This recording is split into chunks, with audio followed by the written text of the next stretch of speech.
Hey guys, வணக்கம் and welcome back to my channel Healthya Valalam. இன்னைக்கு நம்ம ரொம்ப ஆரோக்கியமான முருங்கை இலையை வச்சு ஒரு பிரேக்ஃபாஸ்ட் ரெசிபி சாப்பிடலாம். இது வெயிட் லாஸ்ல இருக்கவங்களுக்கு இந்த ரெசிபி ரொம்ப டேஸ்டாவும் இருக்கும், ரொம்ப ஆரோக்கியமானதாகவும் இருக்கும். இப்போ எப்படி செய்யறதுன்னு பார்க்கலாம் வாங்க. இப்போ நான் பேன் ஹீட் பண்ணி பேன்ல பாத்தீங்கன்னா 1.5 டேபிள் ஸ்பூன் ஆயில் ஆட் பண்ணியிருக்கேன். ஆயில் நல்லா ஹீட் ஆனதுக்கு அப்புறமா தேவையான அளவு கடுகு ஆட் பண்ணிக்கோங்க. கடுகு பொரிஞ்சதும் 1/2 டீஸ்பூன் அளவு சீரகம் ஆட் பண்ணியிருக்கேன். இதுல பாத்தீங்கன்னா காரத்துக்கு தேவையான அளவு காஞ்ச மிளகாய், 3 காஞ்ச மிளகாய் விதைகள் எல்லாம் எடுத்துட்டு நான் சேர்த்திருக்கேன். ஒரு கைப்பிடி அளவு கருவேப்பிலை இலைகள், அதை பாத்தீங்கன்னா ஒன்னும் பாதியுமா கட் பண்ணி நான் சேர்த்திருக்கேன்.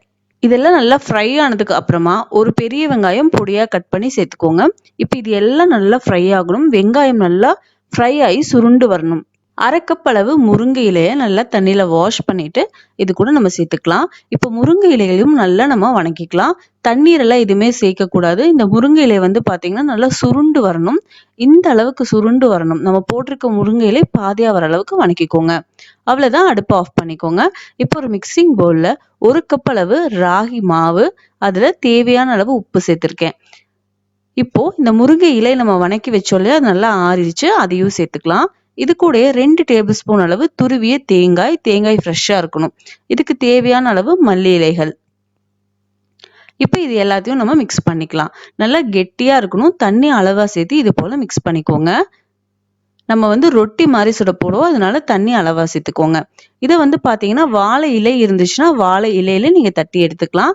வாழை இலை இல்லை அப்படின்னா இது போல பட்டர் ஷீட்ல நீங்க ரொட்டி மாதிரி தட்டி எடுத்துக்கலாம், ஒட்டாம வரும். இப்போ தோசை தவா நல்லா ஹீட் பண்ணிட்டு நான் லைட்டா ஆயில் அப்ளை பண்ணிருக்கேன்.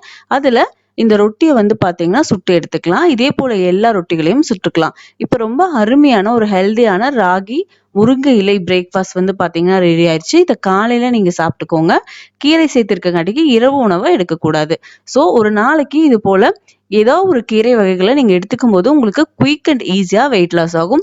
இந்த ரெசிபி பாத்தீங்கன்னா ரொம்ப டேஸ்டா இருக்கும். நம்ம தேங்காய் கூட கொஞ்சம் சேர்த்திருக்கோம். ஸோ ரொம்ப நல்லா இருக்கும். கண்டிப்பா இந்த ரெசிபியை ட்ரை பண்ணி பாருங்க. இது போல ஹெல்தியான குயிக்கான பிரேக்ஃபாஸ்ட் அண்ட் டின்னர் ரெசிபிஸ் எல்லாம் பாக்குறதுக்கு நம்ம ஹெல்தியா வாழலாம் சேனலை சப்ஸ்கிரைப் பண்ணிக்கோங்க. நம்ம சேனல்ல weight loss and healthy recipes மட்டும்தான் வரும். மேலும் ஒரு சூப்பரான ரெசிபியோட நான் உங்களை சந்திக்கிறேன். பாய்.